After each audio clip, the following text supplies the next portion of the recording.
Buen día, camaradas. Vamos a analizar la editorial del diario de Liberación del Partido de la Liberación en Argentina.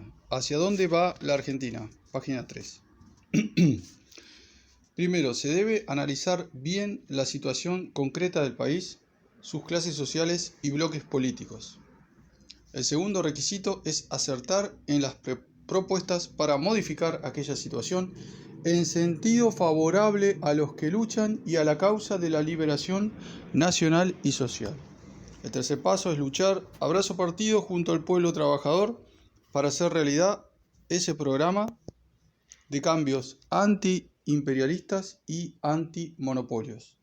Es así de compleja la militancia revolucionaria. La crisis argentina tiene tres componentes. Uno es el sanitario provocado por la pandemia, con altibajos y habiendo comenzado con la vacunación mediante la Sputnik 5, aún la situación es grave. Argentina ha sobrepasado los 2 millones de contagios y está a punto de llegar a 50.000 fallecidos. Según el Ministerio de Salud, al 9 de febrero solo 337.533 personas habían recibido la primera dosis de la vacuna y de estos solo 196.543 las dos dosis, sobre una población de 45 millones de personas, poco, muy poco. Y en esas condiciones, la derecha macrista se ha salido con la suya, de volver a las clases presenciales con acuerdo de Alberto Fernández y su ministro de Educación, Nicolás Trota. Todos queremos clases presenciales, pero cuando la pandemia haya declinado y se pudieran tomar todos los recaudos de prevención, y no sucedió lo uno ni lo otro. Por eso es muy grave la decisión que tomaron Fernández, Kicillof y Rodríguez Larreta Macri. Es llamativa la inoperancia de los gremios docentes que pusieron reparos iniciales en Cava, en la provincia, casi un mutis por el foro. Somos críticos de la vuelta a clases presenciales en esas circunstancias y del relaje de distanciamiento en el verano, y no solo por fiestas clandestinas ni por desbordes que no son solo de la franja etaria juvenil. Otro frente de crisis es la economía.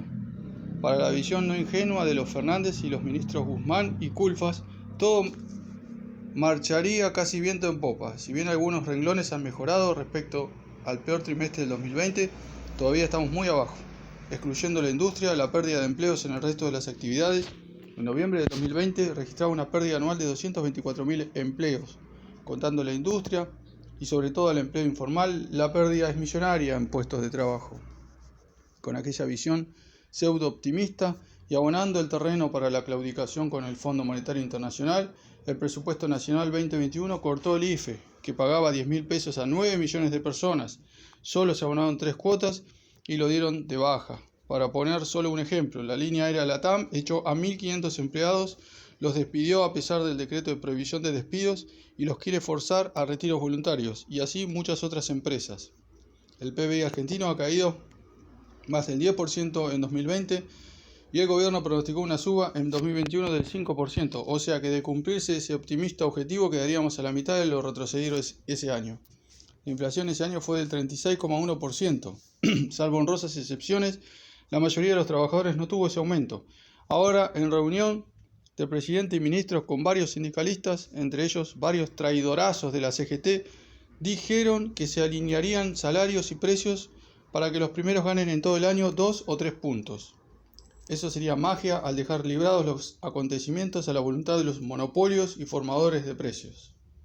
El doble discurso presidencial en inflación se nota en esa promesa a los sindicalistas por un lado y en la ley con nueva fórmula de movilidad para jubilados que no contempló la inflación.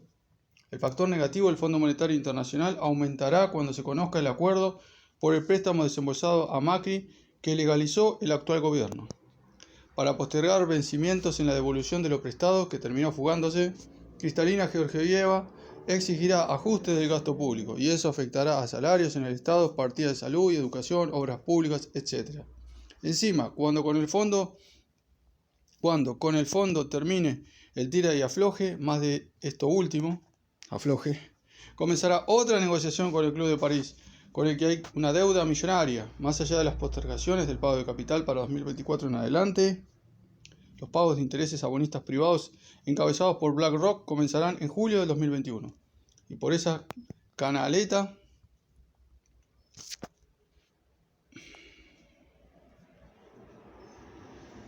de la...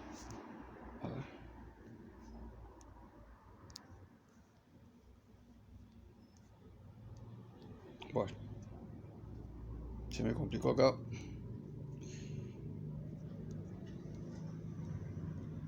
Deuda del Fondo Monetario y los bonistas irá la plata de los pobres, mujeres, niños, trabajadores y jubilados, etc.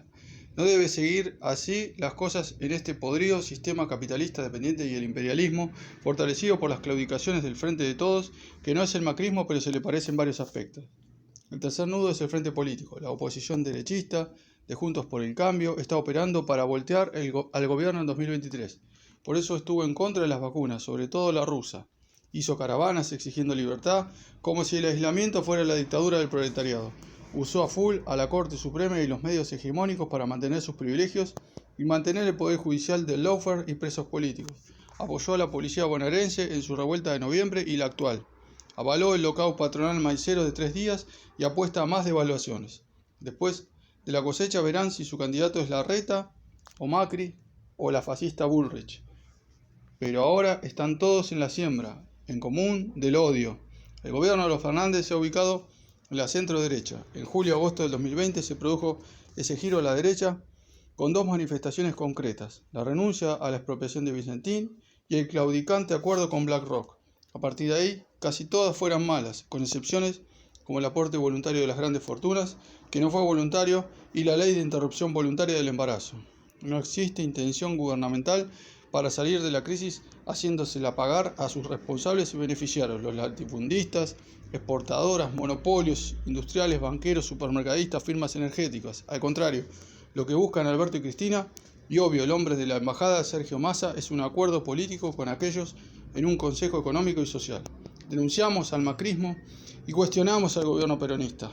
La crisis fue generada por el Fondo Monetario Internacional, la deuda externa, Juntos por el Cambio, Roca, Mañeto, Midrin, Bulgeroni, Cargill, Asindar, Coto, Pagani, Galperín, Aluar, AGD, Ledesma, la suciedad rural, Clarín, Molinos, etc. Y la solución solo puede provenir de medidas de fondo contra estos monopolios y apoyadas por la movilización combativa obrera y popular.